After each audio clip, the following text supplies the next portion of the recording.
नमस्कार साथियों, मैं प्रखर आपका इस यूट्यूब चैनल पे बहुत-बहुत स्वागत करता हूँ। आज के इस वीडियो में हम यूपी ट्रिपल एससी की लेखपाल की जो वैकेंसी है, उससे संबंधित चर्चा करने वाले हैं कि यूपी ट्रिपल एससी की जो लेखपाल की वैकेंसी है, उसमें कितना पद है, उसकी एज लिमिट क्या होगी, उसका पेपर का पैटर्न क्या होता है, सैलरी कितनी होती है, ये सब चीज़ों पे और उसका मेन इम्पोर्टेंट थिंग कि उसका सिलेबस जो है, पाठ्यक्रम क्या है, क्या-क्या चीज़ें हमको लेखपाल के लिए पढ़नी है, वो सब चीज़ें हम इस वीडियो में आज समझेंगे।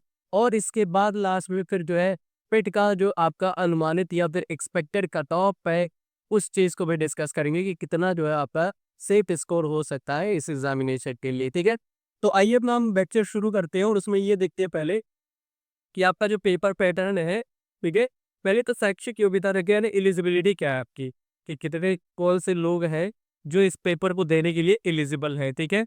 तो उसकी अगर बात की जाए यहाँ पे तो आप देखेंगे अभ्यर्थी को किसी मान्यता प्राप्त बोर्ड या परिषद से 12वीं मतलब आपका जो लेवल है यहाँ पे ये 12th है, ठीक है? 12 या इक्विवेलेंट या तो 12 पास या इससे इक्विवेलेंट जो है क्या होना चाहिए, इक्विवेलेंट क्या होना चाहिए, आपकी डिग्री होनी चाहिए, ठीक है? पहली चीज ये है। दूसरा चीज क्या है, यूपी ट्रिपल एससी के द्वारा जो पेट का एग्जाम करवाया जाता है, यूपी ट्रिपल एससी के द्वारा जो पेट का एग्जाम करवाया जाता है वे पीईटी, तो पीईटी 2025 का एग्जाम जो है, ठीक है? पीईटी 2025 जो एग्जाम अभी हुआ है 6 और 7 सितंबर को, ये चीज़ें होनी चाहिए। मतलब आप पेट क्वालीफाई होने चाहिए और उसके साथ-साथ 12th भी आपके पास डिग्री होनी चाहिए। तो आप एलिजिबल हैं किसके लिए? लेखपाल के लिए। ये आपकी शैक्षिक योग्यता है, ठीक है? एज लिमिट की अगर बात की जाए, तो एज लिमिट आप देखेंगे जनरल के लिए, ठीक है? तो जनरल के लिए अगर एज लिमिट आप देखेंगे तो आपका 18 वर्ष से लेकर 40 वर्ष तक, ठीक है? 18 वर्ष से लेकर 40 वर्ष तक है किसके लिए? जनरल के लिए। बाकी एससी, एसटी और ओबीसी के लिए, एससी, एसटी और ओबीसी के लिए आप देखेंगे तो ये आपका जो है 18 से 45 वर्ष होने वाला है, ठीक है? तो क्लियर है, ये चीज़ समझ में है। एज लिमिट कितनी होनी चाहिए आपका? जनरल के लिए 18 से 40 वर्ष है और एससी और एसटी ओबीसी के लिए 18 से 45 वर्ष है, ठीक है? तो केस ये एज लिमिट है, यानी आयु आपकी इतनी होनी चाहिए और शैक्षणिक योग्यता आपकी इतनी है कि आप 12th डिग्री। एक चीज़ याद रखिए कि इसमें ट्रिपल सी इसमें नहीं है, ठीक है? ट्रिपल सी इसमें नहीं है, खुद इसको लेके कंफ्यूज नहीं होना, ट्रिपल सी इसमें नहीं माना गया है, ठीक है? बस आपका 12th डिग्री होना चाहिए, 12th का मार्कशीट होना चाहिए, उसके साथ-साथ आपका पेट क्वालीफाई आप होने चाहिए, ठीक है? एज लिमिट 18 वर्ष से 40 वर्ष और एससी, एसटी, ओबीसी के लिए 18 से 45, ठीक है? क्लियर है? अब आइए अगर हम बात करें जो है आपकी कि कितने जो है इसमें कौन-कौन सा सिलेबस है, इसका सिलेबस क्या है, पाठ्यक्रम क्या है? पाठ्यक्रम की अगर बात की जाए या सिलेबस की अगर बात की जाए, तो सिलेबस देखिए क्या है इसका, कितने कोर्स कौन-कौन से को प्रश्न आते हैं या कौन-कौन से सब्जेक्ट इसमें आते हैं, कौन-कौन से विषय आते हैं। तो देखिए पहला सब्जेक्ट आता है सामान्य हिंदी है, सामान्य हिंदी है, अंकशास्त्र यानी इसी को गणित आप कह सकते हैं, ठीक है? इसी को आप गणित कह सकते हैं। दूसरा आपका फिर सामान्य ज्ञान है और उसके साथ-साथ जो इसमें एक इम्पोर्टेंट जो है, वो है ग्रामीण विकास और ग्रामीण समाज, ठीक है? ये आपको इसको ग्रामीण परिवेश के नाम से आप जानते हैं, ठीक है? को ग्रामीण परिवेश के नाम से आप जानते हैं, ये भी इसमें आपका पूछा जाता है और लेखपाल के लिए ये बहुत ही इम्पोर्टेंट विषय है, ठीक है? प्रश्नों की संख्या की बात की जाए तो 25 प्रश्न आपके जो है हिंदी से आते हैं, 25 प्रश्न आपके जो है गणित से आते हैं और 25 प्रश्न ही आपका जो है सामान्य ज्ञान से पूछा जाता है और 25 प्रश्न ही जो है वो आपके ग्रामीण परिवेश से आते हैं। तो मतलब जो टोटल आपके प्रश्नों की संख्या है वो कितनी है? 100 रहेगी, ठीक है? टोटल जो प्रश्नों की संख्या रहेगी वो 100 रहेगी और कुल मार्क जो होगा, सब जो है प्रश्न आपके जो है 1-1 नंबर के होंगे, ठीक है? सम प्रश्न जो है ना वो 1-1 नंबर के होंगे, यानी सम जवाब का 25 नंबर का हिंदी, 25 नंबर का आपका गणित, 25 नंबर का जो सामान्य ज्ञान और 25 नंबर के आपका ग्रामीण परिवेश होने वाला है। यानी ये प्रश्नों की संख्या और जो टोटल नंबर होगा वो आपका 100 नंबर ही होगा, यानी 100 प्रश्न होंगे और 100 अंक भी होगा इसका, ठीक है? समझ में आया? ये पूरा आपका सिलेबस होने वाला है। अब इस सिलेबस में भी हम देखें सामान्य हिंदी में क्या पढ़ना है हमको, अंकशास्त्र में, सामान्य ज्ञान, फिर ग्रामीण विकास में क्या-क्या चीज़ें पढ़नी है वो सब हम डिटेल से पढ़ते हैं, ठीक है? उससे पहले आपको जो है इसका पैटर्न अगर बता दिया जाए कि पैटर्न क्या होता है पेपर का, किस तरीके से पेपर पूछा जाता है। तो इसमें ये भी जान लीजिए कि कुल प्रश्नों की संख्या जो होती है वो कितनी है? 100 प्रश्न है, अभी हमने देखा। कुल प्रश्न है जो 100 प्रश्न होंगे। प्रत्येक प्रश्न 1 अंक का होता है। प्रत्येक प्रश्न जो 1 अंक का होता है यानी टोटल नंबर जो होगा वो भी 100 नंबर का होगा। ये भी याद रखना है आपको। परीक्षा की कुल समय अवधि जो है वो 120 मिनट यानी 2 घंटे का समय आपको दिया जाएगा, ठीक है? 2 घंटे का जो है वो समय दिया जाएगा आपको इस प्रश्न पत्र के लिए। तो इतनी चीज़ें जानें। और इसमें और चीज़ अगर आप देखेंगे तो पेपर का जो मोड होगा वो ऑफलाइन होगा, ठीक है? पेपर का जो मोड होगा ये ऑफलाइन होगा, ऑनलाइन नहीं होगा। पेपर आपको ऑफलाइन ही देना है। नेगेटिव मार्किंग की अगर इसमें बात की जाए तो नेगेटिव मार्किंग होती है, ठीक है? नेगेटिव मार्किंग इसमें होता है और नेगेटिव मार्किंग कितना होता है? तो ये आपका 1/4 यानी अगर आपके जो है 4 उत्तर गलत है तो उसमें से आपका एक जो सही प्रश्न है उसका सॉरी हाँ, जो आपका एक प्रश्न जो 4 अगर आपके उत्तर गलत है तो आपका ये जो सही है उसको भी गलत मान लिया जाएगा। तो आपके जो है 1/4 की जो क्या होती है इसमें नेगेटिव मार्किंग भी होती है। तो ये पेपर का पैटर्न है, ठीक है? इसके बाद अगर हम इसमें समझे सामान्य हिंदी में हमको क्या-क्या चीज़ें पढ़नी है, सामान्य हिंदी के अंदर। तो देखिए सबसे पहले कुछ समास पढ़ना होता है, समास से प्रश्न आते हैं, सामान्य हिंदी कितना प्रश्न आएगा इससे 25 प्रश्न आएगा, याद रखिएगा ठीक है। 25 प्रश्न 25 नंबर के रहेंगे तो कितनी सब चीज़ें मेरे को पढ़नी होती है। कौन-कौन सी देखिए विलोम शब्द, समास, उसके बाद संधि पढ़ना होता है, ठीक है। संधि के अलावा वाक्यांशों के लिए एक शब्द निर्माण यही पढ़ना है हमको।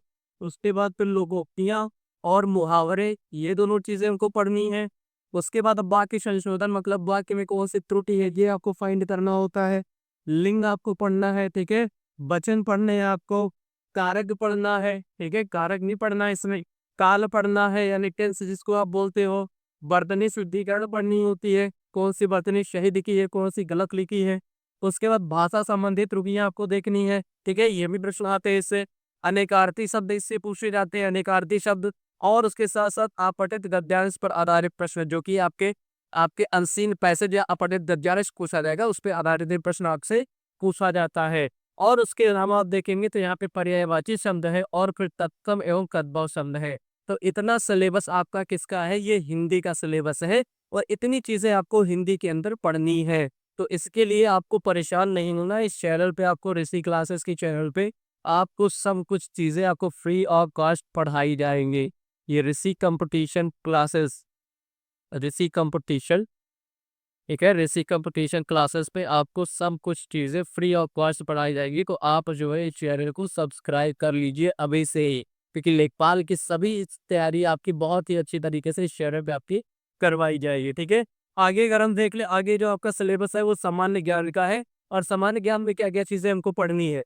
तो पहली चीज़ तो ये इंपॉर्टेंट हो जाता है आपके लिए करंट अफेयर, यानी राष्ट्रीय और अंतर्राष्ट्रीय घटनाएं, इसको करंट अफेयर बोलते हैं, समसामयिक बोलते हैं, ठीक है।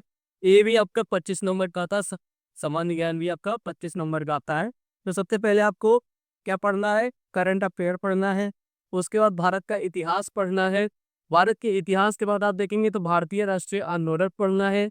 ये भी आपका इतिहास के अंदर है, तो इतिहास का पोर्शन जो है ज़्यादा है। उसके बाद भारतीय राज्य व्यवस्था यानी पॉलिटिक्स आपको पढ़नी है। उसके बाद भारतीय अर्थव्यवस्था इकोनॉमिक्स भी पढ़ना है इसमें। उसके बाद विश्व भूगोल एवं जनसंख्या के बारे में, यानी जनसंख्या से प्रश्न इसमें पूछा जाता है, तो इसको भी आपको याद रखना है। उसके बाद उत्तर प्रदेश का विशेष परिवेश यानी यूपी का जीके, यूपी जीके आपको इसमें 100% पढ़ना ही पढ़ना है, क्योंकि इसमें प्रश्न बनता ही बनता है।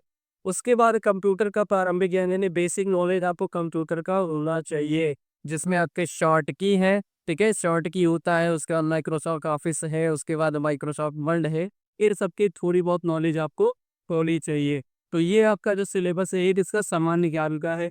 तो इतनी चीज़ें आपको पढ़नी है सामान्य ज्ञान के अंदर। इसके बाद अगर हम बात करें तो गणित में क्या चीज़ें पढ़नी होती है? आपको अंकगणित पढ़ना है, बीजगणित पढ़ना है और रेखागणित पढ़ना है। अच्छा, अंकगणित में क्या-क्या चीज़ें पढ़नी है? आपको नंबर सिस्टम पहले पढ़ना है इसमें, ठीक है? इसमें नंबर सिस्टम यानी संख्या पद्धति आपको पढ़नी है। इसके बाद परसेंटेज भी पढ़ना है इसमें, ठीक है? परसेंटेज आपको पढ़ना है, परसेंटेज के बाद और क्या चीज़ें आप पढ़ोगे? परसेंटेज के बाद आपको प्रॉफिट लॉस इसमें पढ़ना है, ठीक है? प्रॉफिट लॉस पढ़ना है, यानी लाभ-हानि। इसी आधार पे आपको फ्रैक्शन पढ़ना है, ठीक है?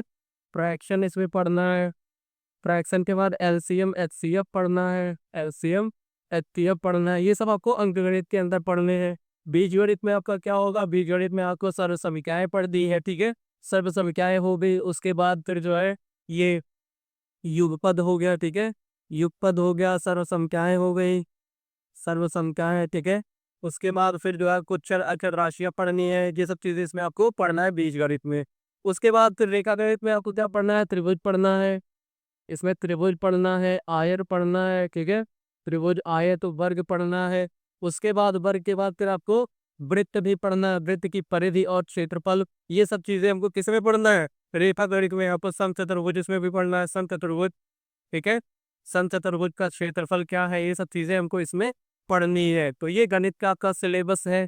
उसके बाद फिर लास्ट में आपकी जो इम्पोर्टेंट सबसे है वो क्या है? ग्रामीण समाज एवं विकास। ये सबके लिए नया टॉपिक रहता है, ठीक है। क्योंकि आप देखते हो हिंदी भी सब लोग पढ़ते हैं, उसके बाद फिर हिंदी के साथ साथ जीके भी पढ़ते हैं सब लोग, जीके के साथ साथ मैथमेटिक्स भी सब पढ़ते हैं। बट जो लेखपाल की तैयारी करने के लिए आते हैं उनके लिए ये सब्जेक्ट जो है वो विशेषकर नया हो जाता है, ठीक है। लेखपाल के लिए जो तैयारी करने के लिए आते हैं उनके लिए ये जो सब्जेक्ट है ये नया हो जाता है। तो इसमें आपको जो क्या पढ़ना है, इसमें क्या क्या चीजें पढ़नी है आपको वो देखिए। तो सबसे पहले ग्रामीण विकास एवं भारतीय संदर्भ में ग्रामीण विकास क्या चीजें हैं, ये सब चीजें हम पढ़ेंगे। जैसे आप समुदाय विकास कार्यक्रमों के बारे में पढ़ते हो, ठीक है। और अविभाजित जो राष्ट्रीय ग्रामीण योजना है, उसके बाद फिर जितने भी योजनाएं सरकार के बारे में वो सब चीजें आज पे पढ़ेंगे। ग्रामीण सामाजिक विकास पढ़ेंगे, ग्रामीण विकास और भूमि सुधार पढ़ेंगे आप इसके अंतर्गत। त्रिस्तरीय पंचायती राज व्यवस्था पढ़ेंगे। उसके बाद केंद्र और राज्य सरकार की ग्रामीण विकास से संबंधित योजनाएं, ये बहुत ही इंपॉर्टेंट है।